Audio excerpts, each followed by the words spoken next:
साथियों नमोबुद्धाय जय भीम। एसपी सत्यार्थी आप सभी के बीच बहुजन डायरी के माध्यम से बहुजन समाज में जन्मे सभी संत महापुरुषों की विचारधाराओं को जो लोग समाज में लेके आए, समाज को जगाए, कितना संघर्ष, कितनी पीड़ा और कैसे वो चले समाज को जगाने, क्या उनकी कठिनाइयां आई उनके जीवन में, तो ऐसे लोगों को मैं ग्रांड सैल्यूट करते हुए बहुजन डायरी के माध्यम से दिखाने का प्रयास करता हूं ताकि उनका अनुभव आप सभी तक पहुंचा सकूं। क्योंकि अनुभव जो होता है उनका अद्भुत अनुभव होता है। कई लोग जब ये बताते हैं कि हम समाज में उस समय कैसे संघर्ष की, जो 70 साल 65 साल 80 साल के हो गए हैं, जब वो लोग बताते हैं तो लगता है कि वो लोग मजबूत थे, हम लोग कमजोर हैं। क्योंकि उस समय खासकर एक दो जातियों का समाज में सामाजिक दबाव बना हुआ था और वो लोग निर्णय लेते थे कि आप कहाँ वोट देंगे, क्या करेंगे, क्या खाएंगे, क्या पहनेंगे और कैसे चलेंगे। उस समय बहुजन समाज की स्थिति दयनीय थी। वो हरवाही चरवाही करके अपने पेट पालन किया करते थे। भर पेट घर में भोजन नहीं कर पाते थे, ना उनका परिवार कर पाता था, क्योंकि वो इतनी मजदूरी नहीं देते थे। आप करते थे 12-12 घंटे या मिलती थी 2 घंटे की भी मजदूरी नहीं देते थे। वो आपकी दयनीय स्थिति लगातार बढ़ती जा रही थी। आजाद भारत में गुलामों जैसी स्थिति आपकी बना दी गई थी। लेकिन धन्य है बहुजन नायक मानवर कांशीराम और जगह जगह जो बहुजन मानवर कांशीराम साहब के लोगों ने साथ दिया कि आप, तो बहुजन नायक मानवर कांशीराम साहब बाम से DS4 BSP बना करके जब लेकर के आए तो उनको जानते हैं कि उस समय नेता नहीं मिलते थे, कोई बोल नहीं सकता था मंचों से। मतलब मूक नायक, इसीलिए बाबा साहब ने किताब लिखी थी कि जो बोल नहीं सकता उसका नेतृत्व मानवर कांशीराम साहब ने किया। बाबा साहब तो भाई हमारे बीच नहीं रहे, वो संविधान लिख के गए, उसका नेतृत्व और संवैधानिक अधिकार दे गए। वो जानते थे कि अगर संवैधानिक अंग्रेज चले गए और संविधान नहीं दिया गया लिखित, तो फिर कुछ प्रमाण नहीं रह जाएगा, फिर इनको अंग्रेजों से बदतर जिंदगी जीने पे मजबूर कर दिया जाएगा। अंग्रेज आए तो बहुत कुछ लेके आए, विकास की चीजें, शिक्षा वही लेके आए, सर्व शिक्षा अभियान, आपको जानते हैं, आवागमन के साधन, ट्रेन, बस, ये सब उनकी देन है।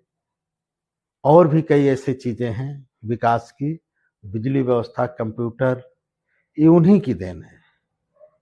भारत अपने को विश्व गुरु बताता रहा कि मैं विश्व गुरु हूं, लेकिन एक भी आविष्कार इसका आज तक देखने को नहीं मिला। तो बहुजन महापुरुषों की विचारधाराओं को जो लोग स्प्रिट किए, फैलाए बहुजन समाज में, ऐसे लोगों को मैं ग्रांड सैल्यूट करता हूं, जो 70 साल 80 साल 90 साल आज आपके बीच हैं। हम सोचते हैं बहुजन डायरी के माध्यम से उनकी विचारधाराओं को, उनके अनुभव को आपके बीच लाता रहूं, दिखाता रहूं, क्योंकि उनका अद्भुत ज्ञान आपको बहुत कुछ सिखाता, बताता, पढ़ाता है और उससे आप सीख लेते हैं। क्योंकि आप सत्ता सबसे कम समय में उन्होंने दिलाई जब आप हरवाही चरवाही आपके लोग किया करते थे। आप जानते होंगे उस समय खासकर एक दो जातियों का सामाजिक दबाव, प्रभाव इतना ज्यादा था कि आप उफ भी नहीं कर पाते थे। बहुजन समाज बाबा साहब की विचारधाराओं को लोगों के बीच ले जाने में जैसे लगता था कि हम कोई अपराध कर रहे हैं, हम आतंकवादी गतिविधि में शामिल होने जा रहे हैं, ऐसा महसूस होता था। क्योंकि वो लोग जब जान जाते थे कि आप अम्बेडकरवादी हो, तो आपको सरकारी पद पे हो तो एलआईयू लग जाती थी, आपको मतलब वहां डिस्टर्ब करने का काम करते थे। चार्जशीट दाखिल हो जाती थी, जवाब दो, और आदमी अपनी नौकरी बचाते फिरता था। इसलिए वो कन्नी काटता फिरता था कि समाज को जगा नहीं पाता था, बाबा साहेब की विचारधाराओं को फैला नहीं पाता था और लोग जो हरवाही चरवाही करते थे उनके में इतनी दम नहीं हुआ करती थी, और नेतृत्व तो एकदम खत्म कर दिया गया था, लीडरशिप खत्म कर दी गई थी, लोग बोल नहीं पाते थे। जब बहुजन नायक वानर कांसीराम साहब आपके बीच आते हैं, तो जब वो सर्च करते हैं, देखते हैं, तो उनको जल्दी कोई मिलता ही नहीं था। उस समय वो जागृत जत्था बनाए, एक नाटक जागृत जत्था है, और मूर्ति लगाने का उन्होंने संकल्प लिया कि गांव गांव मूर्ति लगाएंगे। और जैसे मूर्ति लगाने का प्रयास हुआ, कुछ लोग थे, ऐसी बात नहीं, कुछ समाज में थे जो दबंग तो थे ही, वो लोग अपने यहाँ जब शुरुआत किए कि आइए कांसीराम साहब मैं आपका स्वागत करता हूँ, तो लाठी और डंडे से वो जब खड़े होने का प्रयास किए तो उनके ऊपर हमला हुआ करता था। ना जाने कहाँ कब किस जगह आपको बेइज्जत कर दिया जाए, अननोन पर्सन द्वारा आपको एहसास करा दिया जाए कि अम्बेडकर बाद अगर मूर्ति लगाओगे तो हम तुम्हारी हत्या कर देंगे, और हत्या भी हुई। जागृत जत्था चलाया गया उसमें, तब लोग हरवाही चरवाही, जैसे ही झगड़ा बढ़ी तो कांसीराम ने कहा कि यही हम चाह रहे थे।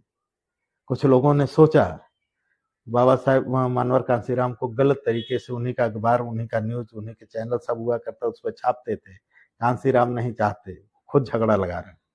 लेकिन कांसीराम चाहते थे कि जैसे ही लोग झगड़ा करेंगे वैसे ही ब्राह्मण ठाकुरों के यहाँ से मतलब हरवाही चरवाही इनकी छूटेगी। जब हरवाही चरवाही छूटेगी तो यूनाइट होंगे। और खाने बगैर, कोई खाने से नहीं मरा था। वो अम्बेडकरवाद को जब फैलाया जा रहा था उस समय फॉरवर्डों द्वारा हमले में लोग मारे गए, लेकिन भूख से कोई नहीं मरा। लोग शहर भागे, लोग यूनाइट हुए, और फिर बीएसपी, DS4, बाम सेफ के माध्यम से बाबा बहुजन नायक वानर कांसीराम साहब बहुजन समाज में जन्मे सभी संत महापुरुषों को लेकर के लोगों को बीच गए। उन्होंने कहा कि सरकार मेरी बने न बने, लेकिन मेरे बगैर सरकार एक दिन नहीं बनेगी, ये तय है। इसलिए उन्होंने सबसे कम समय में लोगों को जगाया, एक गठरी तैयार की। जब गठरी तैयार की तो हम गठबंधन में आए, और गठबंधन से हमारी सरकार बनी। और उस समय सत्ता ही शक्ति है, ये एहसास माननीय बहन जी मुख्यमंत्री बन के कराई, और बहुत भारी मात्रा में लोगों को रोटी रोजगार मुहैया, हर क्षेत्र में जाने का अवसर प्राप्त हुआ। तो साथियों, आप लोग यूनाइट होइए, बहुजन महापुरुषों को बहुजन डायरी के माध्यम से देखते रहिए, और यूनाइट होइए, सत्ता की तरफ प्रवेश करिए। सत्ता कैसे आएगी? जो लोग पुराने लोग हैं उनसे अनुभव लीजिए और यूनाइट रहिए, गठरी टूटने ना पाए। और उसके बाद जब मजबूर लोग हो जाएंगे, खुद आपके इस गठरी से टच करेंगे, यानी गठबंधन करेंगे, और जब गठबंधन होगा तो फिर हम सत्ता में आएंगे। और सत्ता में आते ही आप जानते हैं कि सत्ता ही शक्ति है, किसी देवी देवता में शक्ति नहीं है। जैसे ही आप सत्ता में आएंगे तो फिर आप सशक्त होंगे, मजबूत होंगे। और बहुत से ऐसे गुंडे जो इस समय पनप रहे हैं, फिर बहन जी आएंगी, फिर गठबंधन में, या कोई और लीडर जो बहुजन समाज के दर्द को समझ रहा है वो आएगा। फिर वो जब आएगा तो ऑटोमेटिक आपकी शक्ति बढ़ेगी, और शक्ति से ही आप सब कुछ हासिल कर सकते हैं। सत्ता मतलब आएंगे, और सत्ता से शक्ति बढ़ेगी, और शक्ति से ही सब कुछ हासिल होता है। तो साथियों, लगे रहिए, हमारे चैनल को देखते रहिए। और यदि आप हमारे चैनल को देख रहे हैं तो एक काम कर लीजिएगा, लाइक कर लीजिएगा, कमेंट करिएगा, सब्सक्राइब कर लीजिएगा, साथ में बेल आइकन की घंटी दबा दीजिएगा, ताकि फिर इसी तरह विचारधाराओं को लेकर के आपके बीच में आता रहूं, दिखाता रहूं, सतर्क करता रहूं, सजग करता रहूं। क्योंकि आप सभी को मालूम है, जो बहुजन महापुरुषों को उस समय विचारधाराओं को फैलाए, वो लोग अक्सर अपना अनुभव शेयर करते रहते हैं मुझसे। कहते हैं कि उस समय मतलब कुछ खास एक दो जातियों का प्रभुत्व हुआ करता था। जब हम लोग बहुजन यानी बाबा साहेब की विचारधाराओं को लेके जाते थे तो जेब में झंडा लेके जाते थे, साथ में फहराते हुए रास्ते में नहीं जाते थे, क्योंकि उस समय जैसे लगता था हम कोई आतंकवादी गति में शामिल। लोग रास्ते में मारते भी थे। और जब वो लेके जाते तो जहाँ मीटिंग होती थी 5-7 लोग बैठते थे और वहीं फहराते थे, वहीं अपनी बात रख पाते थे। वो धीरे धीरे लोग जुड़ते गए, कारवां बढ़ता गया और हम सत्ता में आए। तो उनका अनुभव जो होता है वो बड़ा ऐसा होता है, अद्भुत अनुभव होता है। वो जब बताते हैं तो हमें लगता है कि यार उस समय इन्होंने ऐसा किया, जब लोग हरवाही चरवाही किया करते थे, सामाजिक दबाव था, उनके दरवाजे पर रहते थे, विरोध नहीं कर पाते थे, उस समय इन्हों लोगों ने जगाया है। तो उन ऐसे लोगों को मैं तो सैल्यूट करता हूँ। और आज हम सत्ता में नहीं आ पा रहे हैं तो गलती किसकी है, ये समीक्षा करने का विषय है। और आने वाले समय में उनसे सीख लेकर के संगठन खड़ा करिए, सभी जातियों को यूनाइट करिए। अभी तो आप जानते हैं समाज में बहुत कुछ चल रहा, बहुत मुद्दे बीजेपी दे भी रही है, बहुत ऐसे मुद्दे दे रही है। अभी आपने जानते होंगे, आप सभी जानते होंगे, मूत्र का छिड़काव, शूद्र का एहसास। जब तक आपको शूद्र का एहसास नहीं होगा तो आप एक नहीं हो सकते। ओबीसी धीरे धीरे शूद्र का एहसास करने लगा है और हम लोग नहीं कह रहे हैं, हम लोग नहीं कराते हैं, वो खुद कराते हैं। और वो जब कराएंगे तो आप क्या काम करेंगे। अभी वहां का एक घटना है बाराबंकी का, आप देखे होंगे, वो जलाभिषेक करने जा रहा है। अरे स्कूल में जाने की लड़ाई लड़ो भाई, आप मंदिर और उनको क्या नाम है, भोले जी को जलाभिषेक करने जा रहे हो। उनको पानी की आवश्यकता थोड़ो है, जिसके जटा से गंगा बह रही हो उसको तुम जलाभिषेक करने जा रहे हो। सोच लो, नहलाने जा रहे हो या पिलाने जा रहे हो, पता नहीं क्या करने जा रहे हो।